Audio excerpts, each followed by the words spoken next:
En Argentina existen 2.000 empresas habilitadas para comercializar insumos para el agro. Más de la mitad operan en AgriRed, el único mercado B2B donde las mejores compañías del sector compran y venden insumos en forma ágil y eficiente, en donde ya se concretaron más de 4.000 operaciones y en un monto que supera los 150 millones de dólares. El campo cambió y multiplicó su rendimiento. El mercado de insumos también cambió y ahora se llama AgriRed.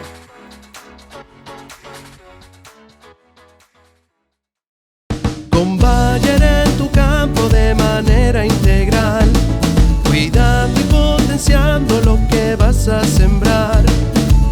Hay semillas, soluciones, muchas innovaciones. Estamos en tu campo de manera integral. Contá con Bayer para tus semillas, protección de cultivos, herramientas digitales y un negocio sustentable. Ahora más que nunca, Bayer. Contactate con tu distribuidor más cercano.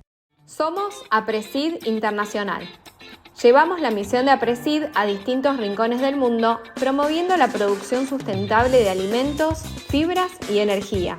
Estamos a la vanguardia de posibles soluciones para mitigar el cambio climático al promover un modelo de agricultura basado en el sistema de siembra directa que conserva y regenera. ¿Cómo lo hacemos? Llevando a cabo iniciativas lideradas por productores argentinos para impulsar la implementación del sistema de siembra directa y el intercambio de conocimientos a nivel global.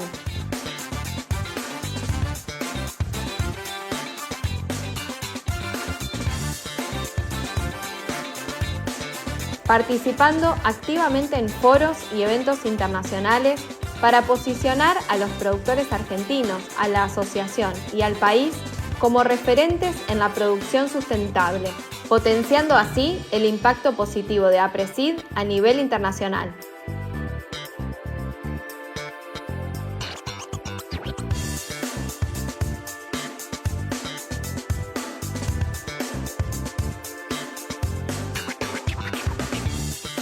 Para conocer más sobre las acciones de APRESID en el mundo, podés ingresar a nuestra página web y seguirnos en nuestras redes sociales. Bueno, buenos días. Muchas gracias.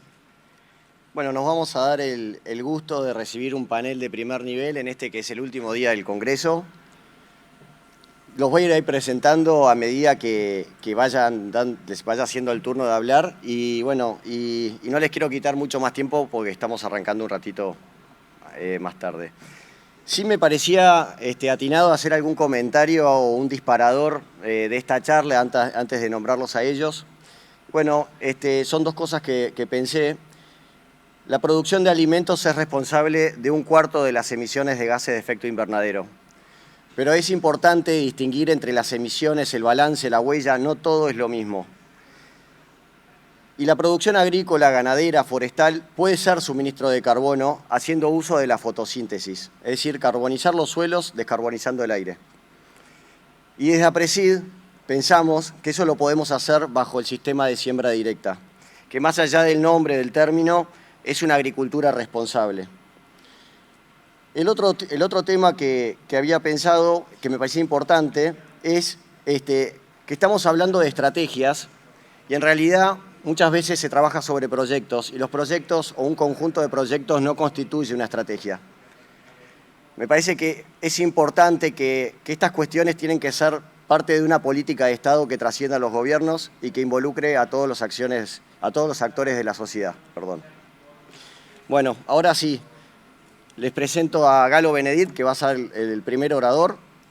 Es un apasionado por la naturaleza, con un fuerte compromiso por el medio ambiente, es ingeniero en producción agropecuaria y lleva 12 años trabajando en Bayer Monsanto, formando equipos multidisciplinarios junto a productores e investigadores expertos en sustentabilidad. Galo nos va a contar cómo Bayer se está posicionando para implementar protocolos de medición de impacto como la huella de carbono de acuerdo a diferentes sistemas agrícolas en el mundo, en función de las necesidades y realidades de cada sistema y respondiendo a las demandas de la industria y de la sociedad. Galo, por favor. Muchas gracias, Manuel. Bueno, buenos días a todos.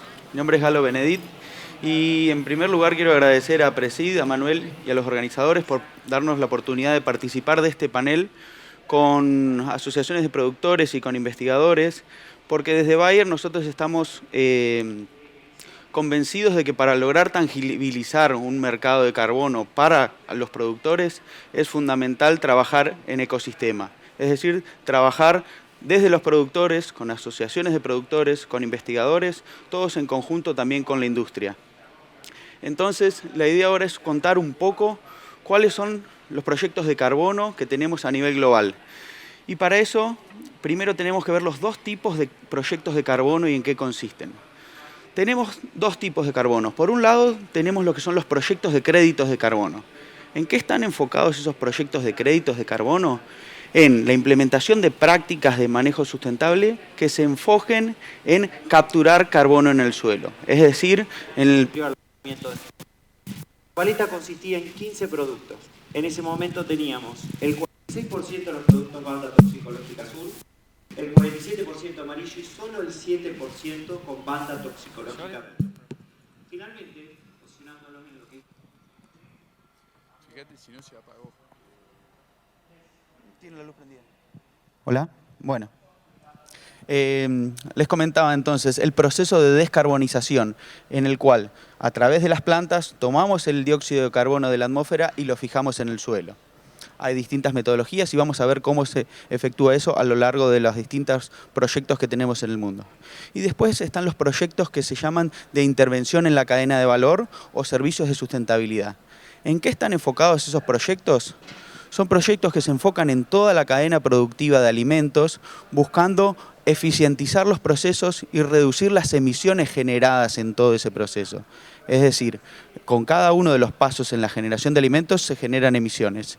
Entonces, en estos proyectos nos enfocamos en encontrar cuáles son los principales factores de emisión y generar prácticas o metodologías para intentar reducirlas. Hoy en día desde Bayer estamos trabajando en 4 regiones con distintos tipos de proyectos. Estamos trabajando en Norteamérica, principalmente en Estados Unidos, en Europa, con 8 países, siendo Inglaterra, Polonia, Austria, Alemania, Francia, España y Noruega y Dinamarca. En Asia estamos enfocándonos en India y en la producción de arroz. Y en Latinoamérica estamos trabajando en Brasil y en Argentina principalmente con proyectos comerciales, pero iniciando algunas investigaciones también en México. Eso hace un total de 13 países en los cuales estamos teniendo proyectos de carbono que están ocurriendo hoy en día, que suman alrededor de 4.000 productores de las diferentes regiones, con un total de 360.000 hectáreas trabajando con la implementación de prácticas de agricultura de conservación o de intensificación sustentable, buscando reducir las emisiones y capturar el carbono en el suelo. Ahora, si quieren, vamos a ir viendo una por una cuáles son los abordajes, las prácticas y cuáles son las metodologías que estamos implementando en cada una de las regiones. Dentro de lo que es Norteamérica estamos enfocados, y un paréntesis acá, ¿cómo abordamos la realidad de las prácticas o los proyectos en cada una de las regiones? Depende básicamente de la realidad productiva de cada una de esas regiones, de los sistemas agronómicos que están presentes en esas diferentes regiones, los distintos cultivos que se cultivan, cómo se cultivan y todas las prácticas que se van ejecutando por los productores. En función de eso es que se generan un programa específico para cada región. En Estados Unidos, algunos conocerán, otros no, hay una baja adopción de la siembra directa, que es lo que promovemos acá en APRESID. Entonces, hay un proyecto que está fuertemente enfocado en lo que hablábamos, que es la captura de carbono en el suelo. Entonces, está enfocado en transmitir prácticas a los productores que están relacionadas con la captura. Por un lado, la promoción de la siembra directa, es decir, la no remoción del suelo con la rotación de cultivos y también la incorporación de cultivos de cobertura. En esa instancia, entonces, Bayer está promoviendo a los productores a que adopten esas prácticas a través de un programa donde hay un subsidio para que los productores puedan estar más interesados en adoptar esas prácticas. También hay un proyecto de intervención en la cadena de valor donde estamos trabajando ahora con reducción o siendo más eficientes en las aplicaciones de fertilizantes nitrogenados en los cultivos de gramíneas. En lo que respecta a Europa, es una situación diferente. Ahí, a través de los distintos productores y de la realidad, de los distintos países y de la realidad social que ocurre en Europa, la presión de trabajar de una forma más sustentable no viene tanto de los productores, sino de la industria alimenticia. Entonces, ¿qué es lo que sucede allá? La industria alimenticia nos pide colaboración a Bayer para trabajar con sus productores de tomate, con sus productores de papa, de trigo, de cebada, de canola, para poder trabajar en conjunto con ellos, lograr mapear todo su sistema, toda su cadena de producción, hacer un inventariamiento de su cadena de producción. De inventariamiento me refiero a las emisiones de gases, y después trabajar en definir prácticas específicas para buscar reducir las emisiones. Entonces, acá donde es diferente es que es la industria alimenticia, por la presión social un poco, que toma esa iniciativa y nos convoca para trabajar en conjunto con los productores y con los productores de cada una de las cadenas particulares en adoptar estas prácticas. En Asia-Pacífico nos estamos enfocando hoy en día en la producción de arroz. No solo por la reducción en las emisiones que genera de metano la producción de arroz, sino también por la conservación del agua. Hoy en día estamos trabajando con 2 proyectos relacionados con prácticas específicas para productores que están enfocados. Uno, nuevamente acá en el contexto de APRESID, es la siembra directa de arroz, es decir, a través de llevar un poco tecnificación a los productores, los pequeños productores de arroz de la India, trabajar sobre arroz con siembra directa, evitando generar esas amelgas donde se siembra primero el arroz y después se tiene que trasplantar manualmente. Esto ayuda a reducir los ciclos del arroz en el tiempo que tiene todo el ciclo, a lograr conservar más el agua y reducir el tiempo que se están generando emisiones desde el suelo debido al anegamiento que se genera en el cultivo del arroz. Otra de las prácticas que estamos implementando es una metodología de riego intermitente, donde regamos, mantenemos anegado un tiempo, dejamos que se seque, y antes de que la cantidad de agua baje de un nivel mínimo y que promueva la emergencia de malezas, volvemos a promover el riego. De esa forma estamos entregando metodologías de monitoreo a los productores para que puedan decidir cuándo tienen que volver a regar y cuánto tienen que cortar el riego, para poder de nuevo, de esta forma, reducir el agua que están usando para la producción de arroz y reducir el periodo de anegamiento que genera el gas metano como emisión. Y finalmente, en Latinoamérica estamos haciendo un enfoque doble, abordando directamente a los productores en trabajar con el proyecto Por Carbono que hemos comentado estos días, enfocado en transferir prácticas que se enfoquen en la captura de carbono en el suelo y también en la reducción de emisiones, pero también a la vez estamos trabajando con industrias alimenticias y traders para lograr mapear toda esta cadena productiva, entender cuáles son las principales fuentes de emisión a lo largo de toda la cadena productiva de distintos productos, buscar cuáles son las mejores prácticas para mitigarlo y así lograr tener una producción con una cadena mapeada, certificada y para acceder posiblemente a un mercado diferenciado. Estas son un poco todas las iniciativas de carbono que tenemos como Bayer en el mundo y las prácticas que estamos abordando. De nuevo, como decíamos al principio, esto es un trabajo conjunto y que para lograr tangibilizarlo en los productores de las distintas regiones, vemos crítico primero el trabajo con los productores en lograr entender sus sistemas productivos y en adaptar las prácticas a las regiones de cada uno. No podemos venir con una receta para implementar en todo el mundo. Entonces sí o sí tenemos que trabajar con los productores. Después con las áreas de investigación en entender los impactos de esas prácticas en cada una de las regiones. No es lo mismo la implementación de una práctica en un suelo de un tipo de Carolina del Norte que en un suelo de Mato Grosso. Entonces los impactos de las prácticas también son diferentes y necesitamos trabajar con los investigadores para entenderlas. Es por eso que estamos participando acá en este panel y muchas gracias.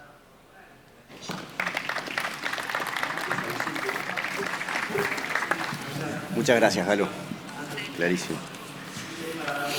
Bueno, les voy a presentar al segundo panelista, Ludwig Riesman.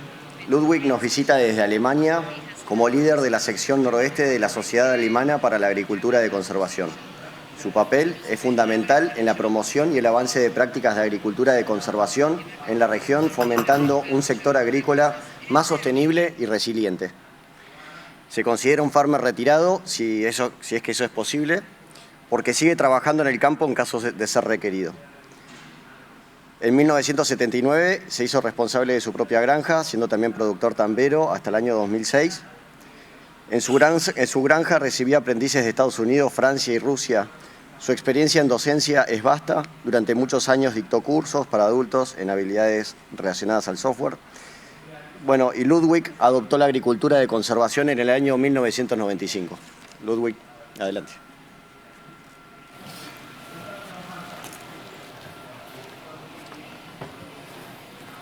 Okay. Good morning. Do I get the...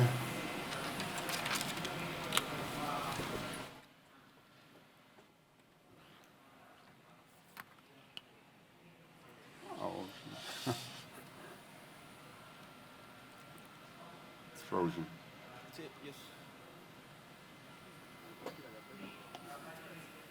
So I start... Bien, voy a comenzar de esta manera, con una computadora congelada. Muchas gracias por invitarme.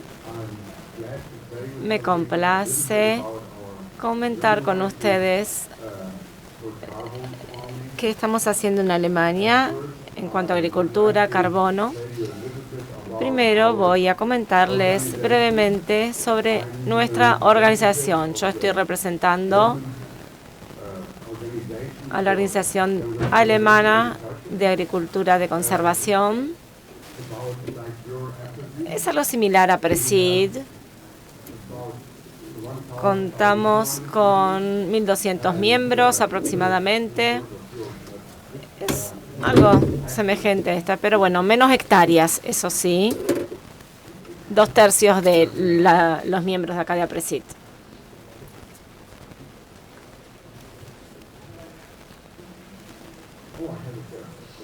Bien. Tengo el dispositivo.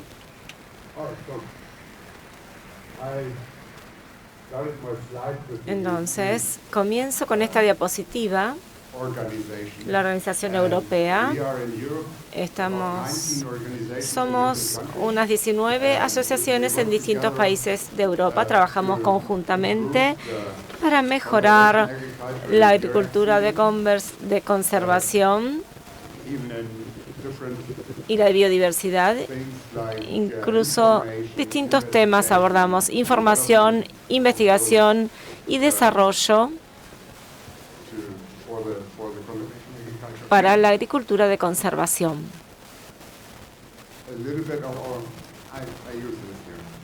Bien.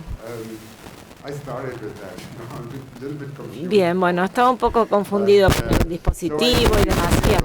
Como somos unos 1.200 miembros en la asociación, muchos de ellos mayormente productores de distintos tamaños, ¿sí? Algunos de 5 hectáreas hasta los mayores que tienen, al menos en Alemania, unas 5.000 hectáreas, del tamaño como tienen acá.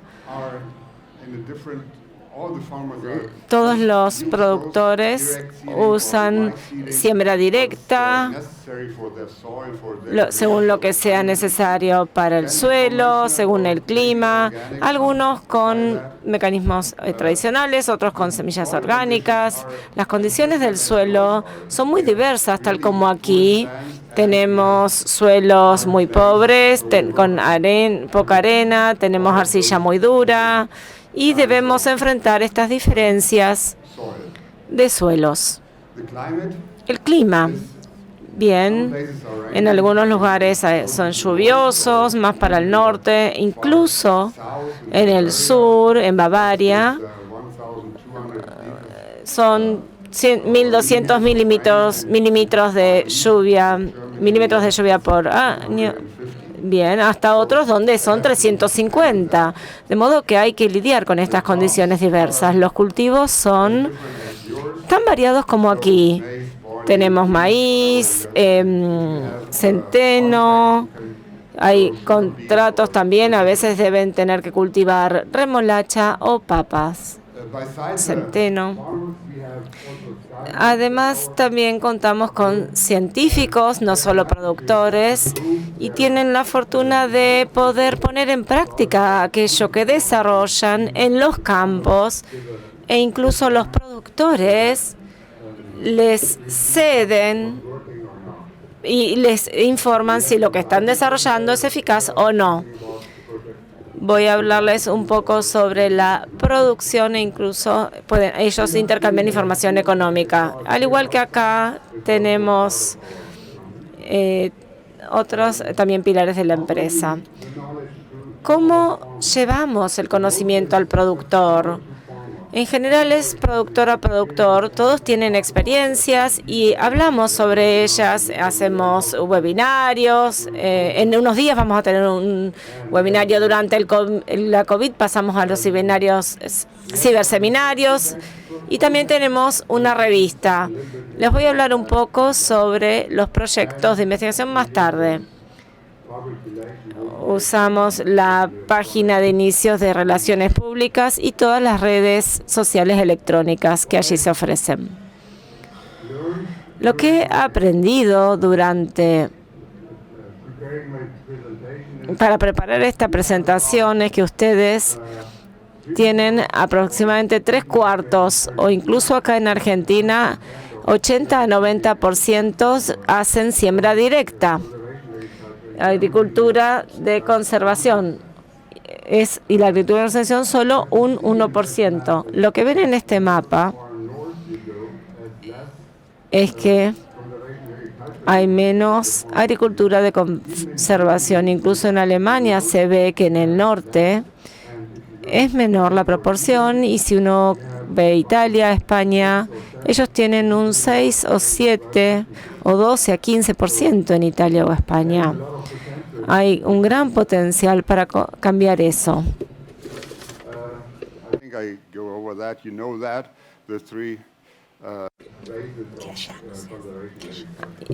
Hay algunos aspectos básicos de la agricultura de conservación. Allá tampoco en Europa es tan amplia la aplicación como debería. Les voy a decir lo que estamos haciendo y lo que hacemos junto con nuestros socios de la industria o de la comunidad científica. Nosotros llamamos plantas de compañía. Ustedes acá lo llaman cultivos de servicio. Comenzamos con colza y ustedes ven que tenemos 35 plantas por metro cuadrado y hay mucho espacio al principio, las primeras semanas, antes de que la colza comience a crecer.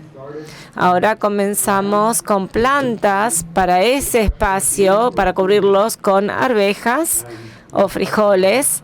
Hemos probado con otras variables, pero creemos que estas son la mejor opción porque capturan el nitrógeno para que luego lo use la colza. Tenemos la ventaja de que en invierno esos cultivos de servicio o esas plantas se hielan.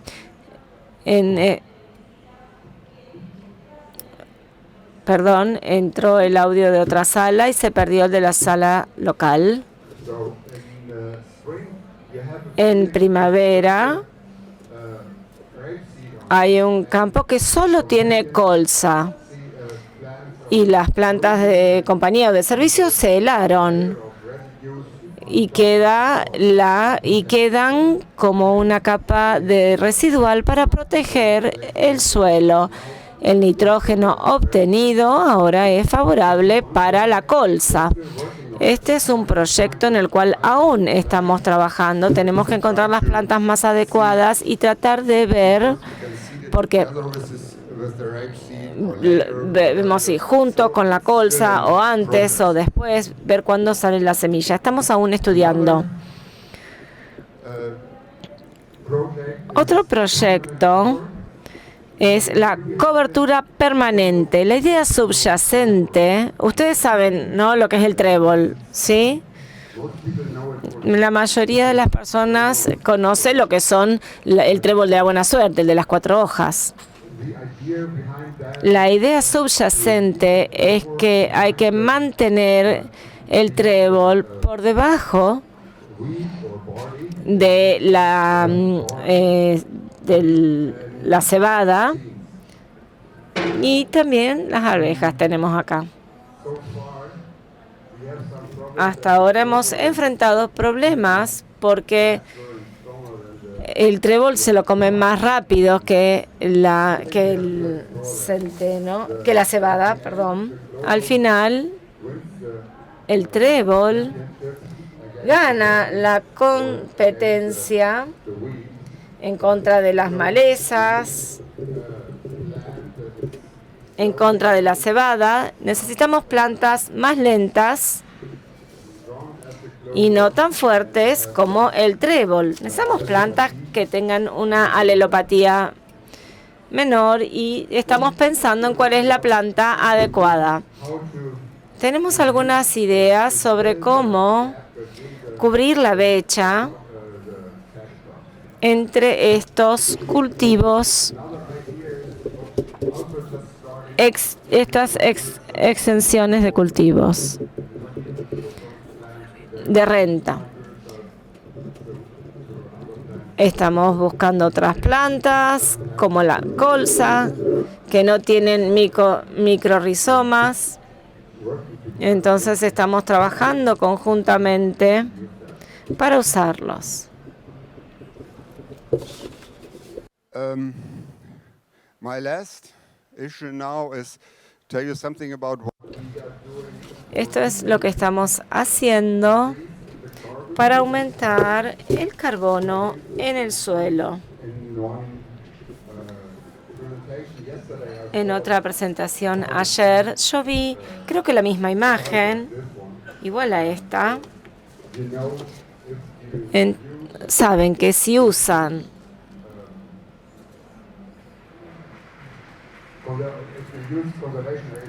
la agricultura de conservación, van a mantener mayor carbono en el suelo y es lo que estamos tratando de aumentar, de propiciar esta técnica. Hay 3 problemas que enfrentamos al querer aumentar el carbono en el suelo. Para mí estos 3 son políticas. Hay distintos contratos que se usan en Europa. Al menos es nuestro suelo y nosotros tenemos que ver qué podemos hacer por el suelo. En cuanto a la política, en Europa tratan de presionarnos para en pos de la secuestración del secuestro de carbono en la tierra, y hay una nueva burocracia para la cual trabajamos. Hay formularios y hay más papelería para la oficina y tenemos que estar más tiempo haciendo trabajo de oficina. Nosotros como agricultores tenemos gran emisión de gases de efecto de invernadero, debemos saberlo.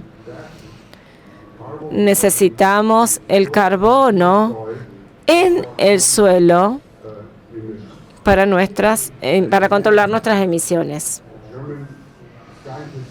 Los científicos alemanes dicen que lo que emitimos, 20% de eso puede estar almacenado en los depósitos de carbono del suelo. Hay mucha discusión en torno a este tema. Creo que son los mismos problemas que ustedes temen acá. ¿Qué pasa con los campos arrendados? Si ustedes arriendan, ¿sí?, la rotación de tierra, bien, yo tengo a alguien que me paga más, ustedes tienen un contrato. De repente para una certificación de carbono o de CO2, ¿y qué pasa entonces? La duración en Europa ni siquiera es posible hacer rotación de cultivos durante 4 o 5 años por cuestiones políticas. Entonces hay otros asesoramientos para cambiar. Estamos tratando de asesorar para que eso cambie. Hay un contrato donde se dice qué va a ser dentro de 10 o 20 años y eso es imposible. Otro problema es, ¿qué sucede si yo no tengo carbono en el suelo en una proporción permitida. Ayer, ustedes dijeron que hay muchos campos que no se cosecharon el año pasado debido a la sequía.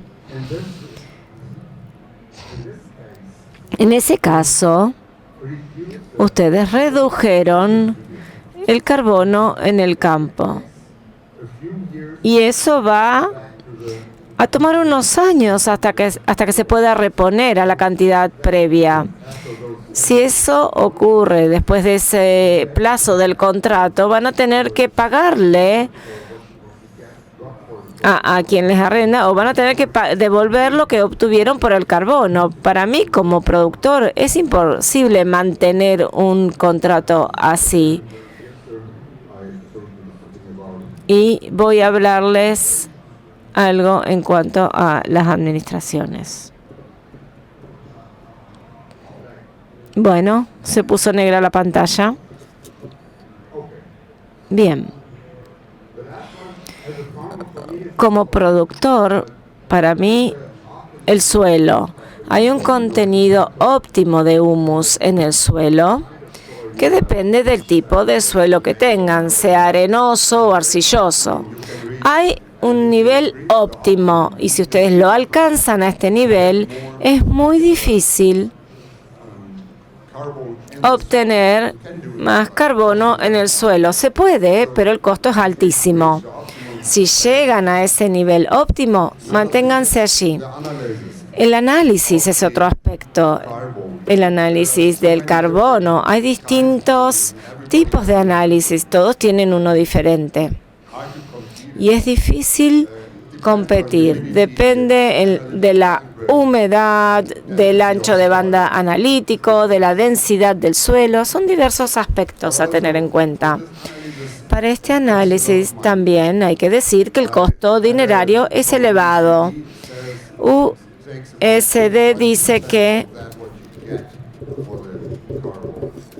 la OCDE indica el porcentaje y qué tiene que hacer, cuánto tiene que pagar el productor y cuánto tiene en su bolsillo.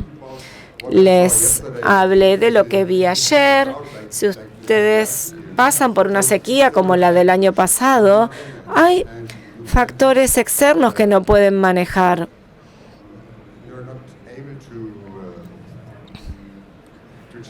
No pueden cambiarlos.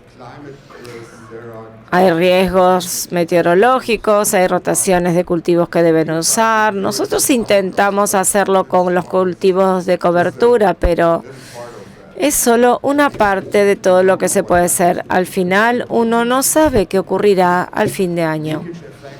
El efecto de fuga quiere decir que puede haber campos para créditos de carbono, aportan más esfuerzos para mantener el nivel de carbono en esos campos. Y en otros, incluso para nosotros, usamos mucho estiércol del ganado. Y entonces esos campos van a recibir más estiércol, más abono, y los otros menos. Y ahí hay una fuga, hay una pérdida. Al final, en definitiva, yo hago la actualización humana, lo mejor que puedo para mi establecimiento, para mi campo. Yo no se lo voy a vender a alguien para los créditos de carbono. Muchas gracias. No voy a ir a recurrir a alguien para obtener estos créditos. Muchas gracias. Hace un año que estoy aquí y lo uso. Me complace contar con este campo, pero esto no funcionó este año. Muchas gracias por estar hoy en la audiencia. Thank you, Ludwig. Yeah, I take that. Oh, this works now. I can take this. Okay. Bueno, les presento a nuestro tercer panelista, Frank Loeffer. Frank realizó sus estudios en ciencias en Alemania en 1986 en la Universidad de Hohenheim. En 1990 se graduó en la maestría de Ciencias en la misma universidad y fue premiado luego en su doctorado en Filosofía. En el año 96 terminó su investigación postdoctoral en la Universidad de Michigan, Estados Unidos. Es un reconocido microbiólogo de la Universidad de Tennessee.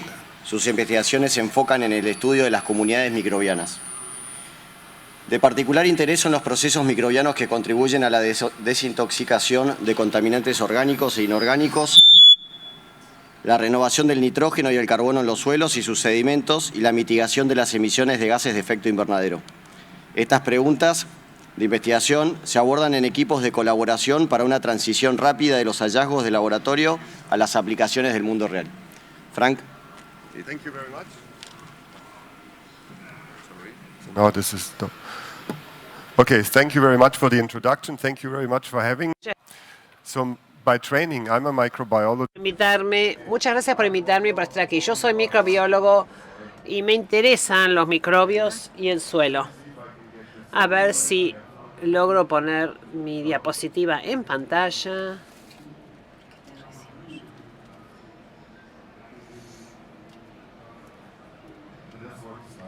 Tengo solo una diapositiva. ¿Podrías intentar que aparezca en pantalla, por favor? Si pensamos en la agricultura y la humanidad, desde que los seres humanos empezaron a utilizar la tierra para la producción agrícola, estas tierras perdieron aproximadamente 130 petagramos de carbono. También podemos hablar de la agricultura y decir que el suelo perdió entre un 30 y un 70% de su materia orgánica, el carbono orgánico del suelo, a lo largo de los muchos años que se utilizó para la producción agrícola. Ahora sabemos que con el cambio climático, los rindes y otros problemas, la idea sería aumentar el carbono orgánico del suelo y hay diferentes métodos para lograrlo. El objetivo que se mencionó es aumentar en un 4% la materia orgánica, o el carbono orgánico, perdón, 0,4%. Aumentar un 0,4% el contenido de carbono orgánico en el suelo todos los años. ¿Y cómo se hace así? Tenemos fotosíntesis, los cultivos crecen y este carbono, los residuos que quedan en el campo, entran al suelo, a la tierra, y este es el carbono orgánico que se devuelve. Podemos utilizar cultivos de cobertura para aumentar las cantidades de carbono. Lo que quiero decir así aquí es que el carbono que proviene de los cultivos, de la fotosíntesis que llega al suelo, se procesa, es procesado por los microbios de la tierra. Y si lo pensamos, si tomamos una cucharada de tierra, hay más microbios en esa pequeña cantidad de tierra que la cantidad de seres humanos que hay en el mundo. La tierra está llenísima de microbios. Hay muchos procesos microbianos que se dan en la tierra. El carbono de los vegetales es procesado por los microbios del suelo. Otra pregunta sería, ¿qué hacen estos microbios del suelo? Si mineralizan todo, volvería como CO2 a la atmósfera, no queda en el suelo, en la tierra. También hay procesos mediados por los microbios y el carbono se transforma en carbono recalcitrante. Y este es un proceso que no se entiende muy bien, es una combinación de procesos microbianos y abióticos. Y este proceso lleva más tiempo convertir este carbono en carbono recalcitrante. Además, el carbono puede ser llevado de la capa superior a capas inferiores y esto puede afectar la naturaleza del carbono y define en qué medida es recalcitrante. Y yo diría que no entendemos muy bien, no conocemos muy bien estos procesos microbianos en el suelo que convierten el carbono que agregamos a través de los cultivos, cómo esto llega a la tierra y cómo se transforma en algunos casos en carbono recalcitrante. Ahí tenemos la diapositiva. Tenemos las plantas, se lleva carbono al suelo y este carbono es procesado por los microbios. Y aquí hay una limitante. Esto le llamo la caja negra. ¿Cómo se forma el carbono recalcitrante? Si Y la cosa se complica más aún. Para formar el carbono recalcitrante, hay una relación carbono-nitrógeno 15:1 en este carbono recalcitrante. Entonces el nitrógeno también tiene que venir de algún lado. Entonces, un factor que muchas veces no se incluye al hacer los cálculos es que los microbios en el suelo son microbios libres que pueden fijar el nitrógeno del aire. Entonces, la idea de que tenemos que poner todo ese nitrógeno en nosotros, bueno, la idea de que hay que agregar el nitrógeno a través del fertilizante sintético no es correcto, porque estos microbios utilizan el nitrógeno de la atmósfera. Y esto es muy importante porque así ese nitrógeno se puede utilizar para crear carbono recalcitrante. Ahora, si hay mayor fijación de nitrógeno, si agregamos nitrógeno al sistema del suelo y este nitrógeno también se degrada. Los oradores anteriores hablaron de las emisiones de gases de efecto invernadero. Parte de ese nitrógeno se libera como óxido nitroso, que es un importante gas de efecto invernadero. Lo que estoy tratando de decir aquí es que este es un sistema muy complejo de procesos microbianos que participan de la degradación y rotación de carbono y nitrógeno, y no entendemos muy bien esto. No sabemos cómo manejar estos procesos para obtener lo que queremos. Muchas veces es la formación de carbono recalcitrante. Tengo otro ejemplo de lo que estoy diciendo. Hay dos procesos diferentes en el suelo, los microbianos que transforman nitratos en nitritos. En ciertas condiciones, el nitrito puede pasar por un proceso de desnitrificación, un nitrato puede transformarse en amonio. Si se transforma en amoníaco, esto es muy beneficioso porque el nitrógeno queda en el suelo, es una molécula con carga positiva, queda en el suelo. Si pasa por la desnitrificación, se pierde. El carbono orgánico del suelo define en qué medida se reduce el nitrógeno. ¿En qué condiciones? Si hay más carbono orgánico, una mayor relación carbono-nitrógeno, se prefiere esta ruta hacia el amonio. Si aumentamos el carbono orgánico del suelo, hay grandes probabilidades de que haya una menor pérdida de nitrógeno a través de la desnitrificación. Además, hay muchos beneficios e interacciones entre diferentes procesos que no comprendemos muy bien hoy en día. Yo estoy hablando aquí con muchas personas y que me dicen que la transición de la agricultura, donde sabemos cosas, tenemos experiencia y conocimientos que antes era un arte, ahora estamos pasando a un sistema de ciencias digitales. Tenemos sensores, muchísima información, así es como se toman las decisiones acerca de qué hacer en nuestras operaciones. Lo que yo digo aquí es que tenemos que tener también sensores y entender lo que pasa en el suelo para medir la microbiología del mismo. Debemos entender mejor qué procesos se están dando para poder controlar el carbono orgánico del suelo, el nitrógeno del suelo, a fin de que todo esto sea positivo para los cultivos. Los microbios trabajan en todo el mundo y los expertos tratamos de ver cómo podemos obtener información sobre estos procesos microbianos. El suelo es uno de los hábitats más diversos para los microbios. Hay diferentes tipos de microbios, muchos. Es muy difícil ver la diversidad y la abundancia de microbios para ver qué está pasando. Lo que tratamos de hacer es encontrar biomarcadores para estos procesos.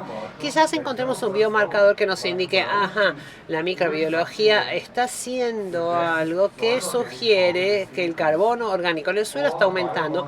O quizás haya un biomarcador que nos diga, no, aquí hay muchas emisiones de gases de efecto invernadero, tenemos que cambiar la forma de trabajar. Este tipo de información nos puede ayudar a cambiar quizás la forma de manejo para mejorar la salud del suelo, porque es muy importante. Es importante luchar contra el cambio climático para ver si aumenta la cantidad de materia orgánica, mayor capacidad de retención del agua, y todo esto está todo junto, es un enorme paquete, y recién ahora estamos empezando a entender una partecita de todo este conjunto. Esto es lo que digo, entonces a favor de que tenemos que entender mejor los procesos microbianos del suelo. Debemos integrar esto en un concepto más amplio de cómo actuamos y trabajamos en la agricultura. Y aquí me detengo y quizás después haya tiempo para intercambio de preguntas y respuestas. Muchas gracias.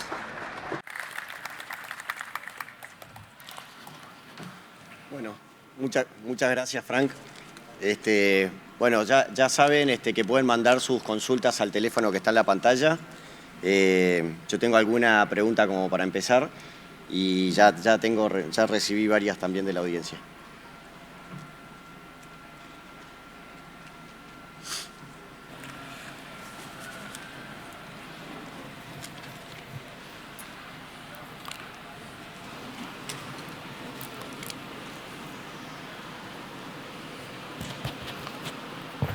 Any questions?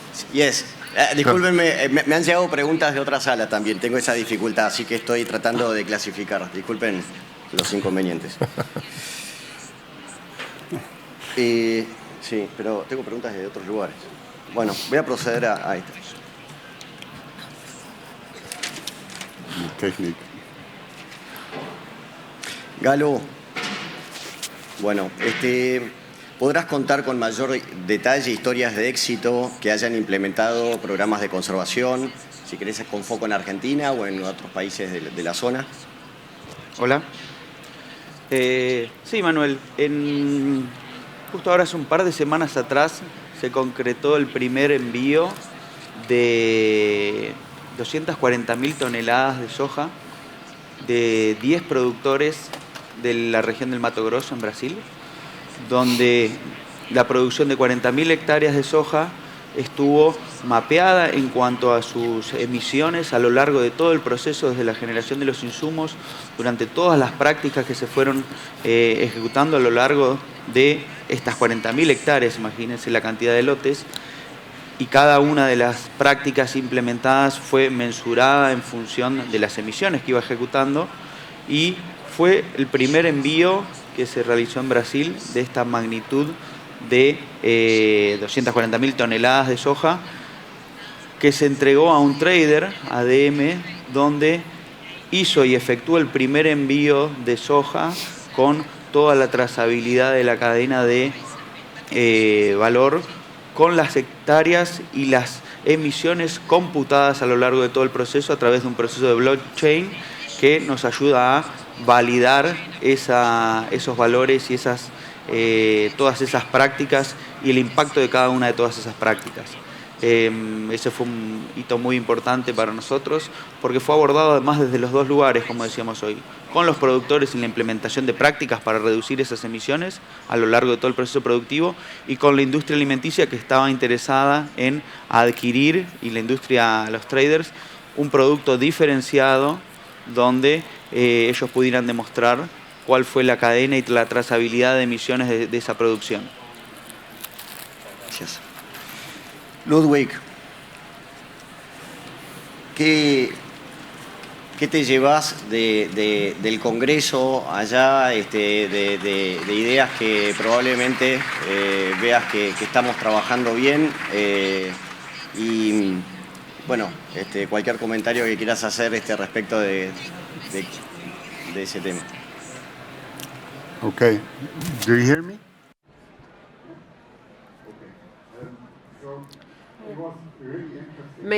Fue muy interesante ver lo que se hace aquí, hablar con los productores locales. Yo vi una empresa que fabrica sembradoras y fue muy interesante ver esto. Es impresionante lo que hace. Fue muy interesante ver lo que hace, incluso todo el tema de procesamiento de datos. Ya dije en mi presentación ayer, estuve en un campo y realmente me impresionó lo que hacen. Vi un trigo en muy buenas condiciones y también vi otros campos afectados por la sequía, donde el año pasado no se cosechó, y eso es muy difícil de aceptar para un productor. Creo que juntos podremos encontrar, bueno, no diría soluciones, pero por lo menos algo que mejore la situación para estar preparados para una sequía como la que hubo. Yo vi que estamos hablando de 600 milímetros de agua. Aquí, ya tuvieron eso aquí, pero en realidad los 600 milímetros es todo lo que nosotros tenemos en un año.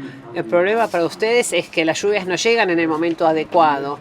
Llegan cuando no las necesitan y cuando las necesitan no están. Entonces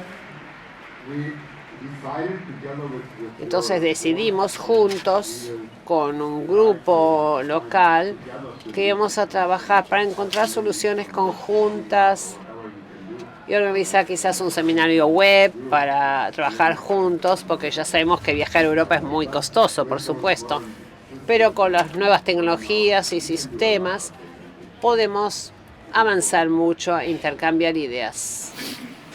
Dr. Frank, ¿podría dar su opinión sobre el rol que cumplen las rizodeposiciones en los sistemas biológicos suelo-planta? También sobre las cadenas tróficas de microorganismos y cómo incidimos con el manejo de los cultivos en ello.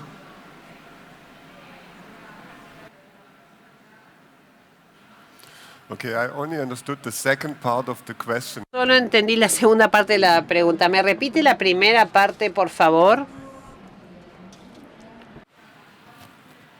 ¿Cómo podemos incidir sobre las cadenas tróficas de los microorganismos con el manejo de los cultivos?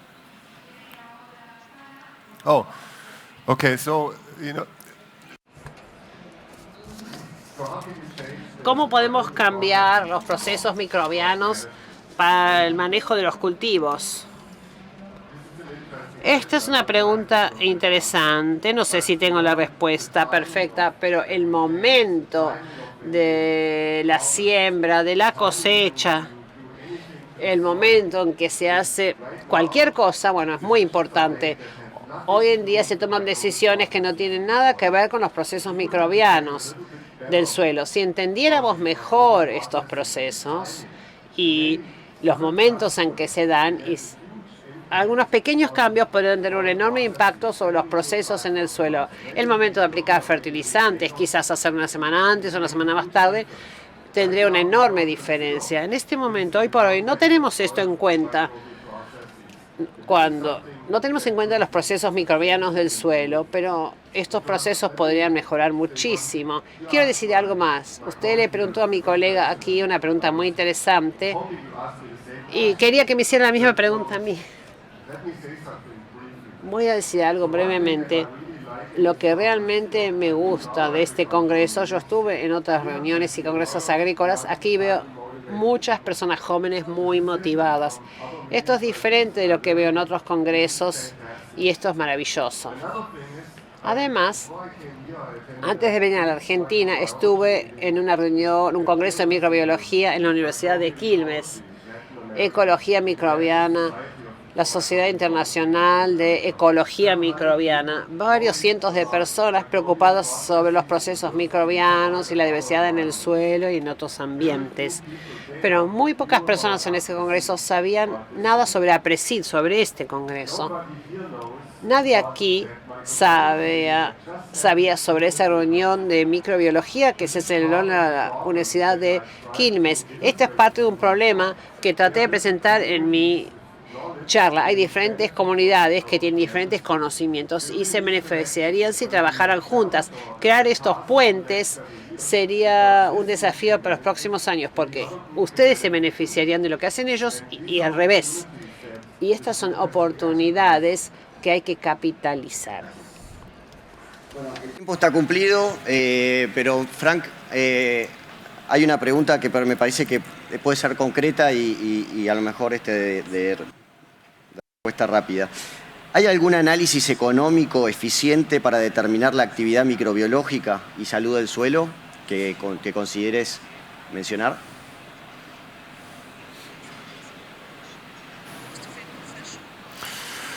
Okay, very good question. So how can we get information about soil health and the microbiology that would go along with healthy soil?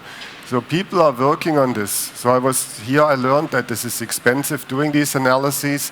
I work with people in the US trying to come up with a scheme to sample a field enough that you get reliable information.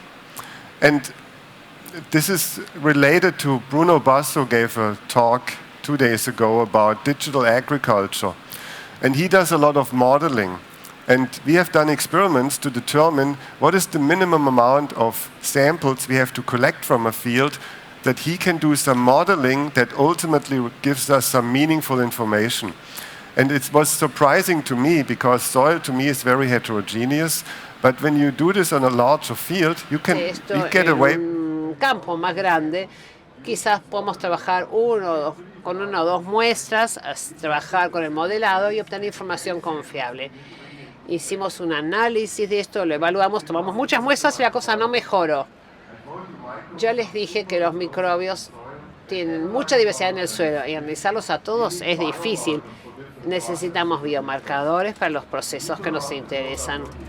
En todo el mundo se está trabajando en esto. ¿Cuál es el biomarcador que nos muestre que un cierto proceso está teniendo lugar?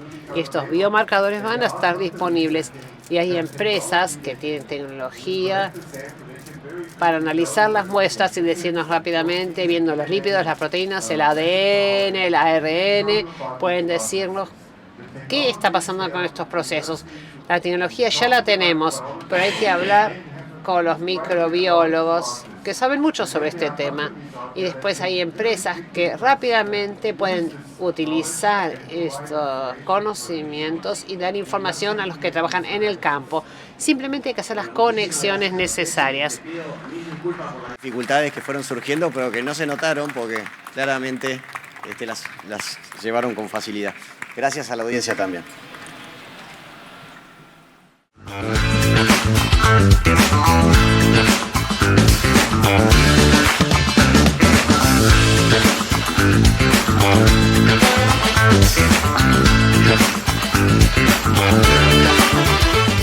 Producir, crecer, compartir. Es el accionar de AFA, Agricultores Federados Argentinos. Nuestra cooperativa. Es hora de revalorizar lo hecho y celebrar el camino recorrido. AFA, un mundo de 90 años. Hecho entre todos, todos los días.